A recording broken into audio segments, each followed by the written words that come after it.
Okay, good afternoon po. Tayo po ngayon ay naririto para magluto ng Mickey Bihon Gisado. Naririto po ang mga ingredients. Kumpleto na po siya. Ito po ay maganda sa ating pamilya o sa ating business. Sa pamilya, ito po ay kumpleto ng nutritious food, ng mga nutrients. Gaya po ng gulay. Ang gulay po ay leafy vegetables at saka po yung carrots. Ito po ay rich in vitamin A.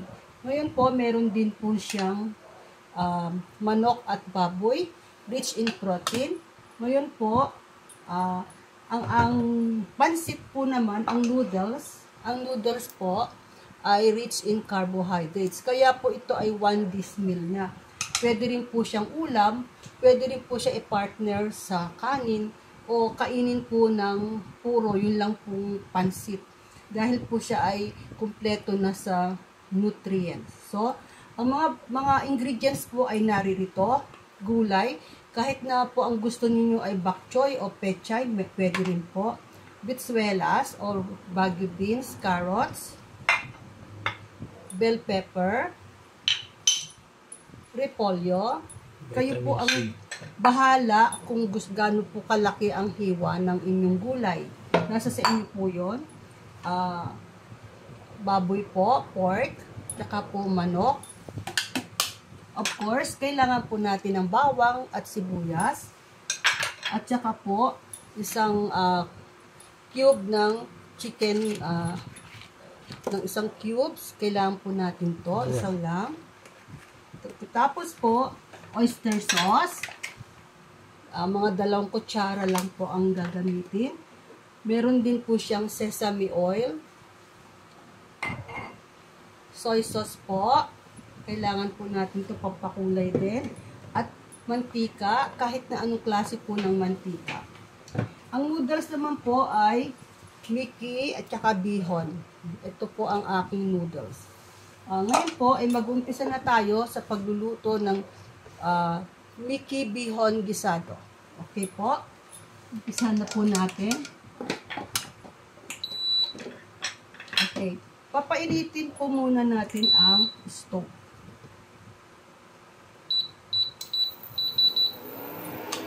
Maglalagay lang po, ang unahin po natin ay kaunting mantika lamang para po maiprito natin ang baboy.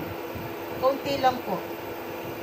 Mga ganito lang po karami para lang po mai-sangkot siya o mai-roast natin ang baboy para mas malasa po ang kanyang kalalabasan.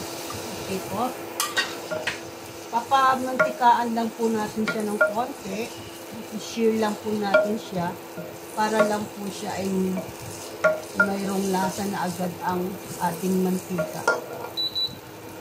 Pwede rin po siya mataas na temperatura ng ating stove para po mabilis. 220 degrees.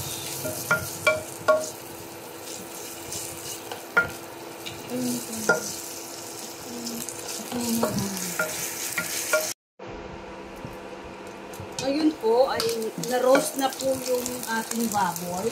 Pwede na po munang hanguin. Patayin po muna ang stove.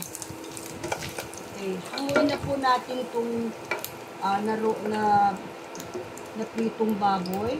Susunod po natin ay yung manok. Okay. Hanggang hot cook lang po ang gagawin para hindi naman po siya madurog. Kaya po natin siya pinipito para magkalasa po yung mantika at para hindi rin po siya madurog pagka hinalo na po natin sa mga gulay. Hindi po.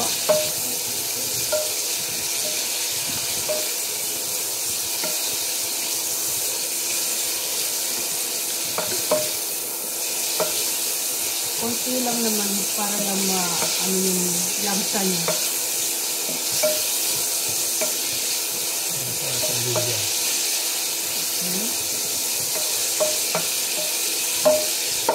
Okay, pwede na po ito. Ganyan lang po para hindi naman siya masyadong maluto. Dahil iluluto pa ulit natin siya mamaya. pagsabay na po ng ibang ingredients. Okay po, ang ating po susunod ay ang bawang.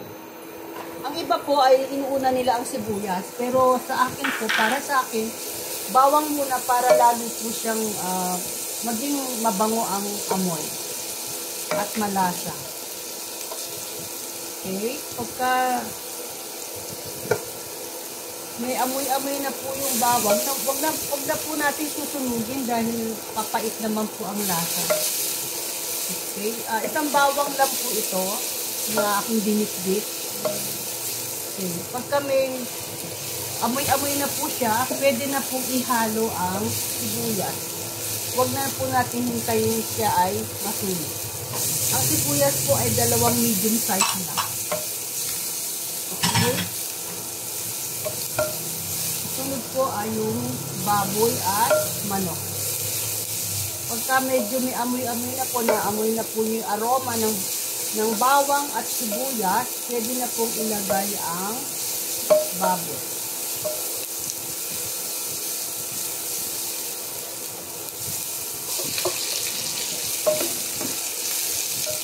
Sunod ay manok.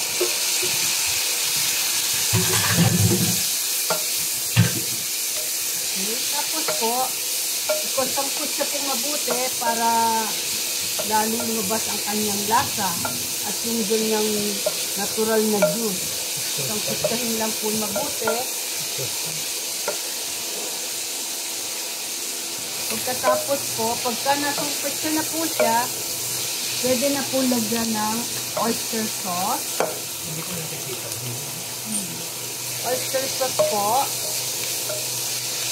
para pampalasa. Siguro po mga isang sandok lang. Kalahating sandok lang po. Para hindi maalat. Dahil pagka marami pong nilagay na oyster sauce, aalat po siya. Okay. Tapos po lagyan ng konti lang po na toyo. Baka umalat kasi mga 2 kutsara. Pero nasa sa inyo po yung kung gusto po ninyong maalat ang inyong pancit. Pero yung noodles po kasi niya, maalat na po ito. Kaya, ayan na po. Sangkot siya mabuti para lumabas po ang lasa ng karne. Okay.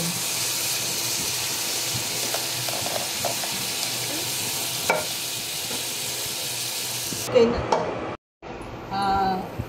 Ilagay po natin yung isang cube ng manok. Isa lang po. Okay, hindi po yan maalat. Tama-tama lang po yan. Tikman po natin.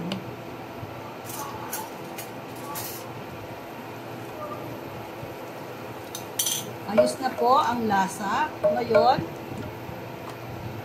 pwede na pong ilagay ang ating noodles.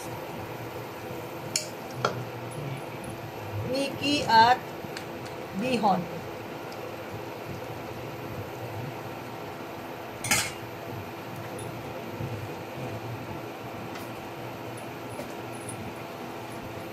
Gigisa na po natin, ilalagay na po natin yung bihon, saka ihalo ang mga manok at baboy.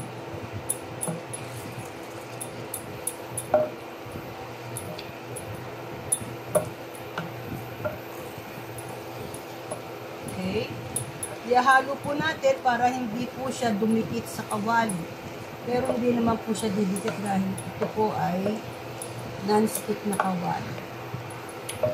Ngayon, pwede na pong isabay ang mga matitigas na gulay katulad ng carrots at ng bitzwelas. Pwede na pong isabay yan para po maluto na. Hahaluin po natin.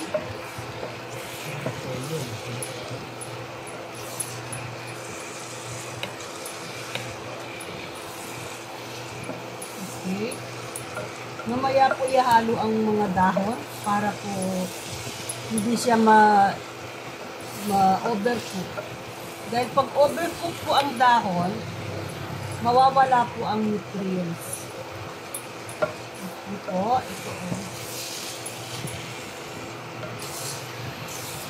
Halo lang po tayo ng konti. Patamtaman lang po ang init para hindi po siya masunog.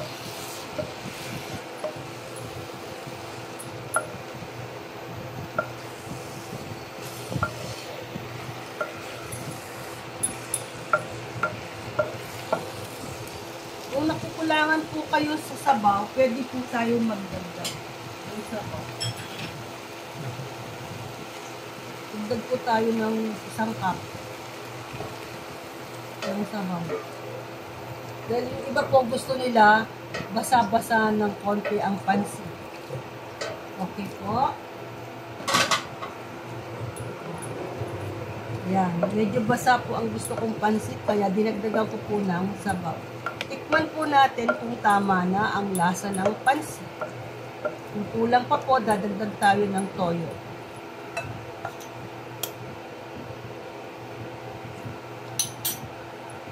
Para sa akin, tama na po ang lasa o alat ng pansit.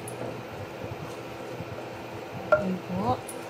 Gusto ko medyo basa yung pansit, kaya dinagdagan ko po ng tubig. Dagdagan po natin ang apoy para mabilis maluto yung gulay. Okay. Lagay po natin yung bell pepper para po mabango.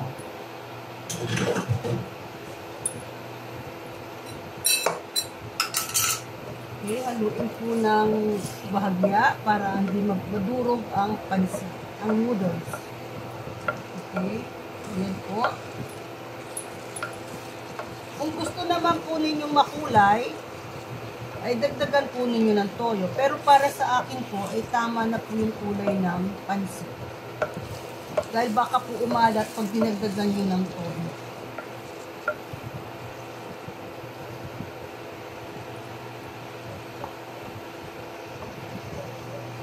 Pwede na rin pong ihalo ang repolyo. Mamaya po yung bok choy.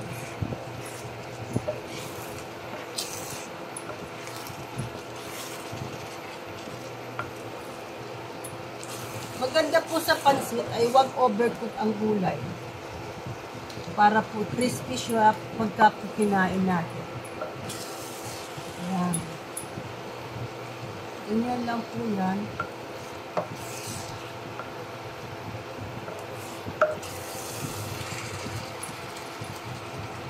Pwede na rin ihalo ang bok choy.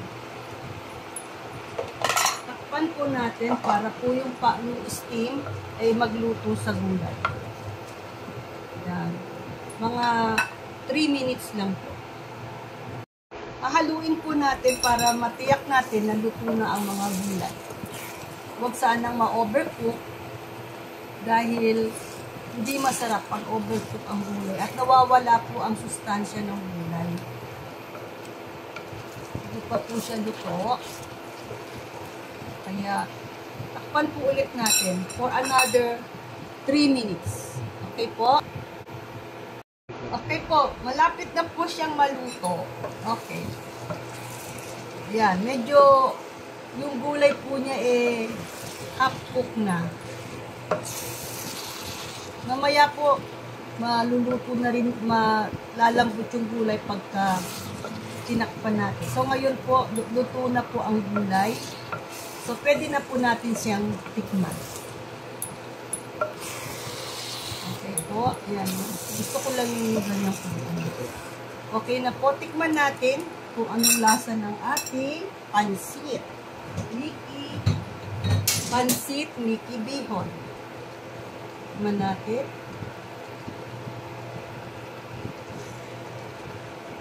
Tikiman na. Okay.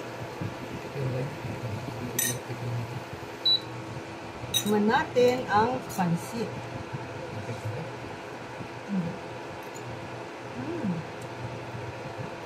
Masarap.